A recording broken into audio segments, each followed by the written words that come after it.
I want your calls on this. Should we build more nuclear power stations? Give us a ring. 0207 862 2222 is the number. A first of its kind nuclear power station is to be built on Anglesey, bringing up to 3,000 jobs to the area and billions of pounds of investment. It could generate power for up to 3 million homes when it is operational in the mid-2030s.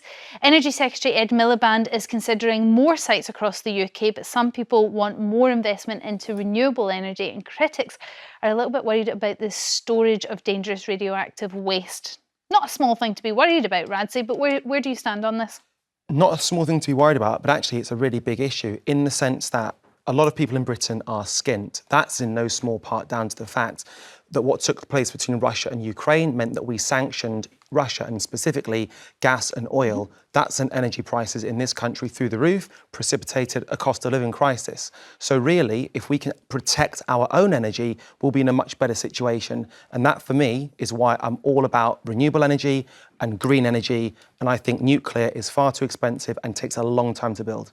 What do you think? Oh my goodness, nuclear energy is expensive. Have you seen what Miliband is doing? How many billions net zero is costing us? It's called Miliband's net ego, I think. Very nice. It really is. I mean, nuclear power would be part of the net zero programme, would it not? It helps towards the net zero programme. Well, yeah, but see, Miliband is just sort of hell-bent obsession with building wind farms over our green and pleasant land, which he gets in from China, goes over to COP 30, goes on, you know, they're travelling on cheaper their to build though than a nuclear power station. Yeah, but they don't work. It's not as effective. And, well, and nuclear is far more effective. It will also bring in jobs, which we are losing, as I said, 1,000 a day. I mean, it's unbelievable how many jobs we're losing. So you've got to think of that side of it as well. But let's be honest, you know, COP 30, I mean, Ed Miliband over there with, was it Extinction Rebellion, having his nice little meeting there, cozying up, flying backwards and forwards, makes absolute farce of it. You know, what has happened with the rest of the COPs? They went to Brazil, cut down all the tree forests to make a road to get there. I mean, it's a joke. It really is. And it's costing us billions. So you think the green agenda is a joke?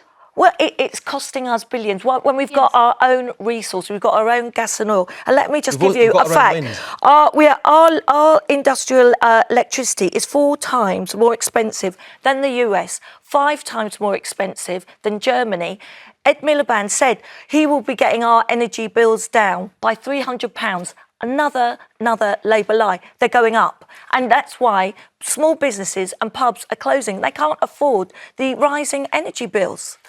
Specifically nuclear, one of the big things is what happens to the radioactive waste afterwards. It lasts for over a millennia, and there's no easy disposable way or solution for that.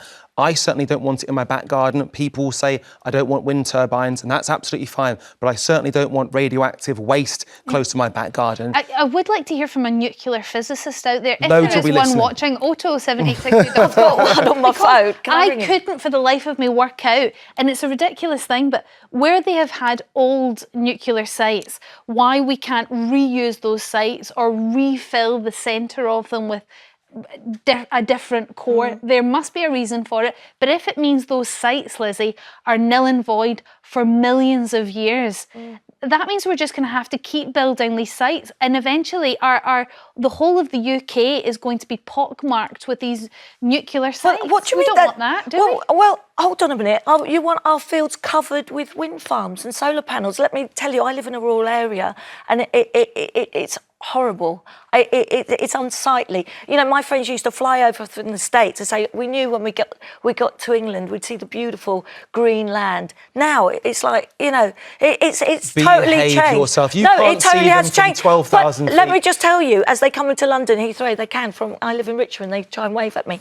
And I'm telling you now, it's costing billions. This is all about Miliband's ego, because it's costing. Even Tony Blair said it. Offshore wind farms then, are you as opposed to them? Because is it just the ugliness you don't like? They're not. They only work when the wind blows, let's be honest. I mean, yes, and nuclear, not even then, let's believe it, we need jobs, and this will give jobs. But we could be a green superpower. Rather than being an apologist for a myriad of different things, a jack of all trades, a master of none. Why don't we actually have a speciality and something that we say... And bankrupt our country at the same time. Things take investment, and nuclear takes an awful lot of investment. It's not working. All right, let's go to the calls. John from Tyne and Wear, what's your thoughts?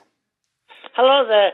My thought is my son is building a fusion power station.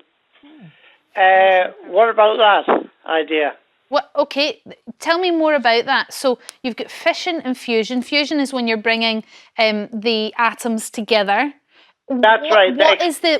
Tell me what the difference is. Is there less safety concerns with fusion than fission? Well, there's no waste. The energy is all made, it gets reused. Okay, John.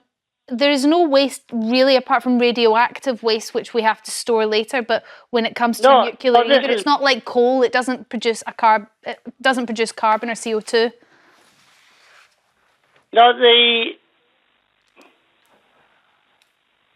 John, I think what we need is, again, nuclear physicists. We need someone to call in and explain to us what the difference between a fusion nuclear power site and a fission nuclear power site would be, and what we have and what the safety concerns are for both. But John, your son sounds very impressive, and if he wants to give us a call, that would be amazing. Yes. Thank you very much for your call. Tony from Lancashire, what's your view? Yes, hello. I think they shouldn't build any more. Why's that?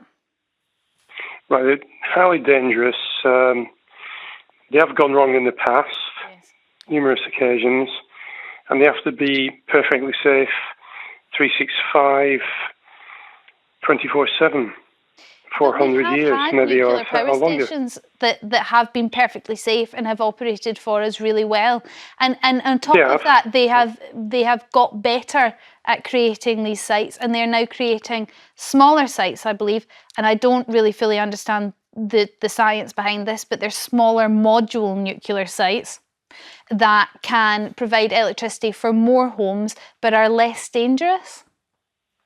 Right, okay, but there's a lot of waste involved and they have to be stored, and then they have to be perfectly safe forever. Right, you look at what's happened in Fukushima, the 3 Mile Island, the Chernobyl. Okay, but we need energy independence, we need energy security, and one way that France done it, for example, and why France didn't get hit so much when we had the energy crisis a couple of years back, is because they invested in nuclear, and maybe it is a good approach just to make sure we have some form of energy that we are in control of if that sort of thing hits the fan again. Yeah. And don't forget, we've got AI coming. You know, AI is going to be taking over. We need more cost-effective energy. That's we a really huge do point. need it. But in terms of actually having our own energy, that to me is a point, once again, that nationalising things is actually the way to go. Where has all of our oil gone? Well, it's gone to places like Russia because it's owned by companies. That to me isn't the future. And just to come to the point of what Tony said, we have an upside, we have a downside. If we do a cost-benefit analysis, upside with nuclear energy, it might be efficient, it might be quite cost effective. Downside, total disaster of mammoth proportion, and that to me isn't worth it. Okay, Lorraine from Edinburgh, what's your view? Yes, good morning, Storm. I love you, Lizzie. Hi, Lorraine. My main concern, Storm, is nuclear power is very clean, a very clean source of energy, but my main concern is what are they going to do with the waste products? Nuclear waste products last for 25,000 years. So that's going to be stuck in the ground or a cave or whatever the hell they're going to do with it. And that's my main concern, Storm. So would that put you off installing them anywhere? I'm 50-50, Storm. I understand that we need a new source of power.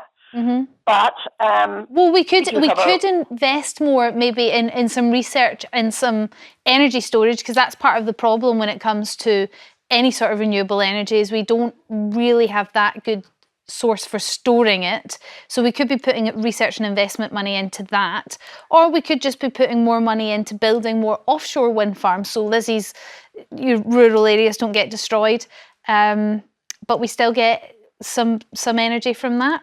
There are other ways we could be doing it. And what about the birds with the wind farms? I'm always concerned about the birds. Well, whenever if mentions the wildlife. If there's a nuclear explosion, Lizzie, we'll ask how the birds are faring then. OK, we've got some messages coming in online. Alex on Facebook says, it's the only viable long-term solution. Demand for energy isn't going down. Well, I'm presuming, Radzi, you would say that wind is another source? Absolutely, and solar as well. Do you have any idea why we're not investing so much in tidal energy? Because the only reason I say that is we are an island and we have lots of people when we have these conversations calling up and asking that, and I don't really have an answer for them. It's a great question. I don't have a specific answer, but what I would generally say is that the oil industry is enormous, and there's a reason why I'd say there's propaganda against renewable, because industries do not make as much money. But if we invested in green, it will stimulate economic growth, and that's what Starmer wanted to pull one of the handles of. All right, one more message. Carol says, I have lived near one for years with no issues. We need energy whether we like it or not. So there's somebody that is not in my backyard. She quite literally has one in her backyard and doesn't mind a thing. Still potting. Well, I don't want a wind farm in my backyard. Carol, thank you very much for your message, and thanks for all your calls. Don't forget, later we're going to be discussing if it's okay to ban family members from your wedding. So we want your calls on that.